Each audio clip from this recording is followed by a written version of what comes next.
Okay, let's talk about something that we're all taught to avoid: swearing. For centuries, right? Right? We've been told that profanity is a moral failing, or maybe a sign that you just don't have a very good vocabulary. But what if that's all completely wrong? What if swearing is actually good for us? We're going to dive into the really surprising science behind our most forbidden words. This is the big one, isn't it? It's the classic assumption. If you let a curse word fly, it's got to be because you couldn't find a smarter, better word. It's like a verbal crutch for people who just can't express themselves. But is that really what's going on? So it turns out that assumption isn't just wrong, it's the complete opposite of what the science tells us. Study after study has actually found that people who are really good at rattling off a bunch of swear words, they call it swear word fluency, also tend to get higher scores on tests for their overall vocabulary. It's not a crutch at all. It's just another tool in a bigger, richer linguistic toolkit. So if it's not a sign of weakness, then what is it? Well, the first and probably most shocking benefit is what it does to your body. Swearing isn't just about what you're saying, it's about what you're doing to your physical state. Seriously, think of it like a hidden superpower you didn't know you had. And the first power it unlocks is something called hypoalgesia. It's a pretty fancy scientific-sounding word, but what it means is actually incredibly simple and powerful. It's pain relief. The act of swearing can literally make you hurt less. So how on earth do we know this? Well, there was this landmark study where they had people stick their hands into a bucket of ice water, which, hurts a lot. One group was told to repeat a swear word over and over, while the other group repeated a totally neutral word. And the results? They were incredible. The swearing group could handle the pain way longer. Their pain threshold and tolerance just shot up by over 30%. And you can see it right here. This chart just shows you how huge that effect is. We're not talking about a tiny little blip in the data.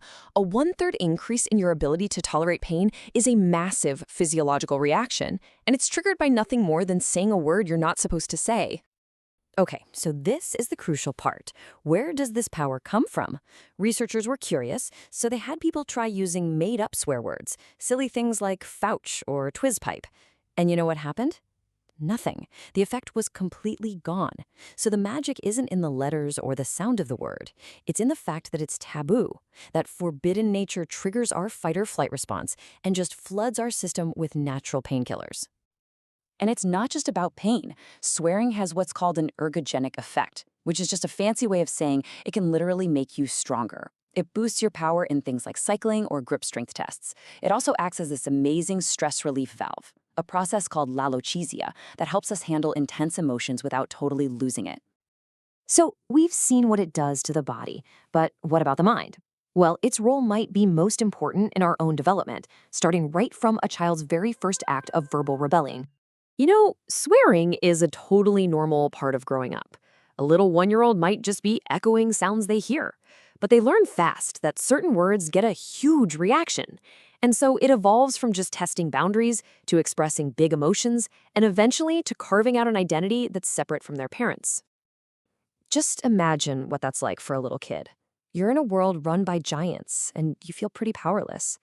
But then you discover that a single word coming out of your mouth can stop everyone in their tracks and change the whole feeling in a room. It's this incredible discovery of agency. It's the feeling that I am small, but my words are big. Yeah, developmental psychologists actually have a name for this. They call it magical thinking. It's like the child has stumbled upon a magic spell. They say the forbidden word and boom, all the adults suddenly stop and look at them. This isn't really about being bad. It's about confirming that they have the power to make an impact on the world around them. It's a huge step towards becoming an individual. Okay, so this discovery of personal power doesn't just shape us as individuals, it also shapes us as a group. It might sound totally backward, but swearing can actually be a critical tool for holding a society together. There are two really cool theories that explain this. The first one, called the carnivalesque, basically says that profanity helps keep culture fresh by letting us flip social rules upside down for a little while. On the other hand, you have rituals of rebellion, which see swearing more like a safety valve. It lets people blow off steam in a harmless way that might otherwise build up into actual violence. But here's the thing. Both theories agree that swearing helps keep society stable, not tear it down. And if you think about it from an evolutionary point of view, this makes perfect sense. Cursing is a massive upgrade from, well, hitting someone. It lets us show we're angry, establish who's in charge, and warn people to back off without the huge cost of a real fight.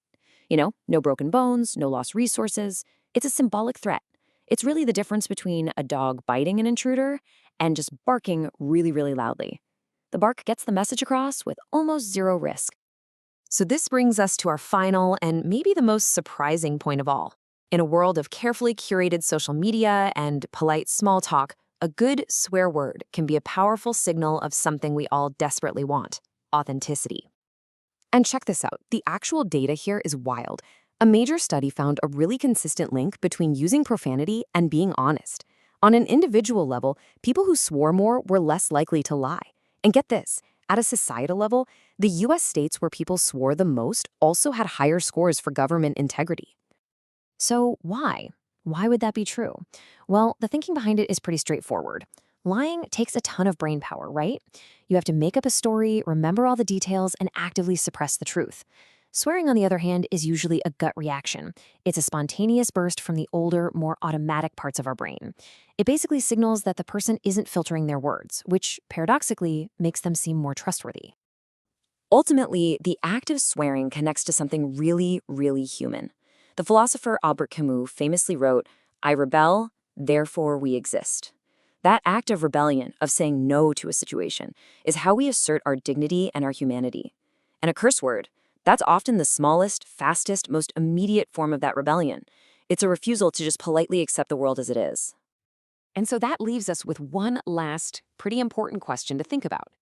In our big push to make all of our language more sanitized and correct, what are we actually risking? If we get rid of the very words that help us manage pain, form our identities, hold society together, and signal honesty, what vital piece of our humanity do we end up losing right along with them?